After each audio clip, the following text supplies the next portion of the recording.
देखते हैं जो विद्युत द्विध्रुव होता है उसके कारण विद्युत क्षेत्र की तीव्रता कौन कौन से बिंदुओं पर, दो बिंदुओं का, एक तो उसके अक्षीय बिंदु पर और निरक्षीय बिंदु। अक्षीय और निरक्षीय बिंदु क्या होता है? देखिए कल मैंने आपको बताया था कि विद्युत द्विध्रुव होता है वो क्या होता है, दो आवेशों का युग्म होता है और अत्यल्प दूरी पर, मतलब बहुत ही कम दूरी पर रखा होता है। जैसे कि और विपरीत आवेश होते हैं और उनका परिमाण क्या होता है, समान होता है। एक तो माइनस क्यू होता है और एक प्लस क्यू होता है। ठीक है, ये क्या बहुत ही कम दूरी पर रखे हुए थे, तो वो दूरी क्या होती है एंगस्ट्रॉम में। तो ये दूरी क्या होती है, बहुत ही कम होती है। तो इसके कारण एक तो इस बिंदु पर, इसके अक्षीय बिंदु पर, और एक निरक्षीय बिंदु मतलब जो इनको मिलाने वाली रेखा है उसके लंबवत बिंदु पर पी पी, ये दोनों बिंदु है। तो इन पर हम क्या करेंगे, विद्युत क्षेत्र की तीव्रता। तो आज देखते हैं हम इसके अक्षीय बिंदु पर विद्युत क्षेत्र की तीव्रता। तो देखना ध्यान से, थोड़ा समझने की कोशिश करना है इसको। बिल्कुल सिंपल है, एक छोटी सी डेरिवेशन है बस, ज्यादा नहीं है कुछ।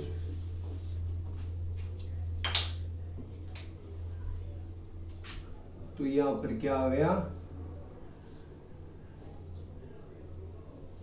विद्युत द्विध्रुव के कारण उसके अक्षीय बिंदु पर विद्युत क्षेत्र की तीव्रता। ठीक है, तो ये देखते हैं उसमें। तो विद्युत क्षेत्र की तीव्रता, अब क्या लिया हमने, उसके अक्ष, एक अक्ष बिंदु लिया है, कौन सा, एक तो देखिए कि विद्युत द्विध्रुव माइनस क्यू हो गया। ठीक है, एक प्लस क्यू हो गया। अब इन दोनों के मध्य दूरी हमने मान ली, कल क्या मानी थी, 2a। ठीक है, 2a मानी थी, और एक बिंदु था P। ठीक है, तो इसकी इस मध्य बिंदु से दूरी क्या है, इसकी इस मध्य बिंदु से दूरी क्या है, R। अब हमारे को इस पूरी युग्म जो विद्युत द्विध्रुव है इस बिंदु पर क्या विद्युत क्षेत्र की तीव्रता ज्ञात करनी है। एक तो नेगेटिव चार्ज है और एक पॉजिटिव चार्ज है। तो देखना, इसको मान लीजिए कि ये P, ये A है, A बिंदु है यहाँ पे, और ये B बिंदु है और ये P बिंदु है। तो देखना कि जो प्लस क्यू, अब विद्युत क्षेत्र की तीव्रता ज्ञात करने के लिए मैंने बताया था कि आपको यहाँ पर टेस्ट चार्ज लेते हैं हम, और टेस्ट चार्ज कैसा होना चाहिए कि जो इसके कारण जो क्षेत्र उत्पन्न होता है ना, तो ये उसको प्रभावित नहीं करना चाहिए कभी भी। तो इस पर मैंने क्यू नोट माना था, हमेशा हम क्यू नोट ही लेते हैं, तो इसको यहाँ पर दर्शाने की कोई जरूरत नहीं है। देखते हैं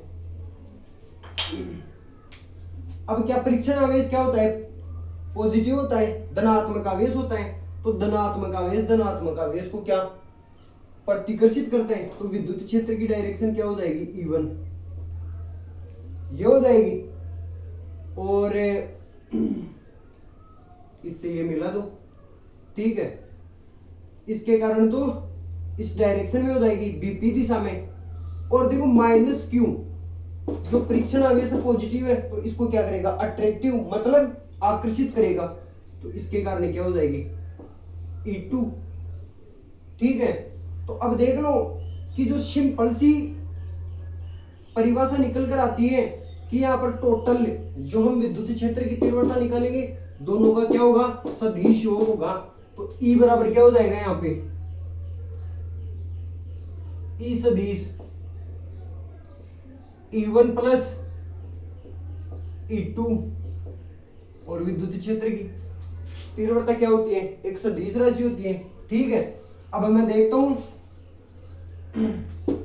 B बिंदु पर स्थित आवेश के कारण P बिंदु पर विद्युत क्षेत्र की तीव्रता। B बिंदु पर स्थित आवेश प्लस क्यू के कारण बिंदु पी पर E1, ठीक है। E1 मतलब विद्युत क्षेत्र की तीव्रता E1 है इस पर। तो E1 देखते हैं क्या होता है।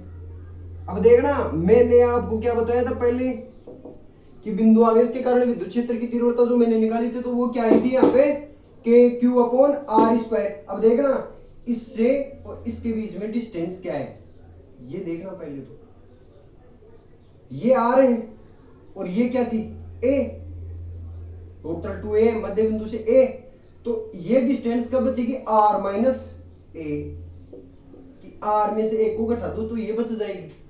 तो यहां पर देखना क्या आएगा, k, ठीक है, k का मान क्या होता है 1/4 पाई एप्सिलॉन नॉट। अब देखना चार्ज क्या है, q, और डिस्टेंस क्या होगी r माइनस a का होल स्क्वायर। पहले देखना वीडियो में बताया था मैंने। और इसकी डायरेक्शन क्या होगी, बीपी दिशा में, मतलब इसको पी कैप डायरेक्शन मान लेते हैं इधर वाली, है ना, ठीक है, पी कैप। अब इसी प्रकार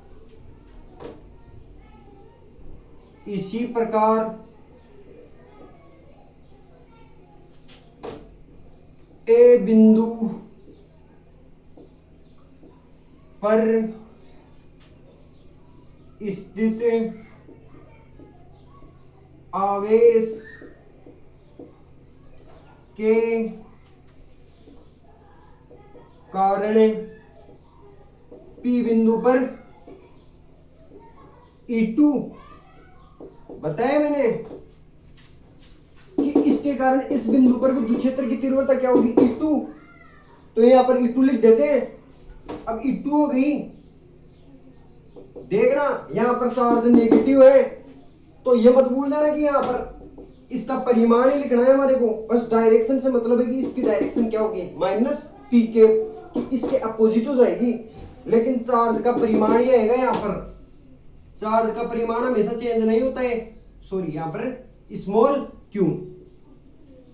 और देखना अब दूरी, इस चार्ज की इससे दूरी, ये तो यहां तक तो क्या होगी आर, और ये क्या होगी फिर ए, तो टोटल क्या होगी आर प्लस ए,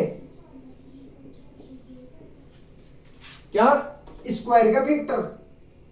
और इसकी डायरेक्शन देखो, डायरेक्शन E2 की डायरेक्शन माइनस पी कैप। अब क्या मैंने पहले बताया था कि अध्यारोपण का सिद्धांत। अब अध्यारोपण का सिद्धांत क्या था, दोनों को ऐड कर दो, जोड़ दो इनको, तो हमारे पास में टोटल विद्युत क्षेत्र की तीव्रता आ जाएगी, ठीक है। तो E क्या आ जाएगी, दोनों को जोड़ दो, के क्यू आर माइनस ए का होल स्क्वायर पी के, ठीक है। अब देखो यहां पर ये माइनस है तो माइनस इधर ले लो तो ये माइनस आ जाएगा, के क्यू और क्या था आर प्लस ए का होल स्क्वायर, ठीक है, और डायरेक्शन पी कैप। सिंपल सा है, बस ज्यादा दिक्कत नहीं है इसमें। तो देखना आगे क्या होता है। देखो इसमें से के क्यू ये मैंने कॉमन ले लिया, ठीक है। अब अंदर क्या बचा, 1/r माइनस ए का होल स्क्वायर, माइनस का चिन्ह as it is 1/r plus A का होल स्क्वायर। अब यहां से देखो डायरेक्शन भी दोनों में से कॉमन आ जाएगी, पी कैप, अपोजिट डायरेक्शन तो है। अगर अपोजिट डायरेक्शन होगी तो मैंने यहां पर प्लस माइनस साइन लगा दिया ना, ठीक है। तो अब इसको सोल्व करते हैं, के क्यू ये हो जाएगी, देखना अभी तो इधर चले जाएगा आर प्लस ए, सॉरी यहां पर शाही खत्म हो गई तो इसको भी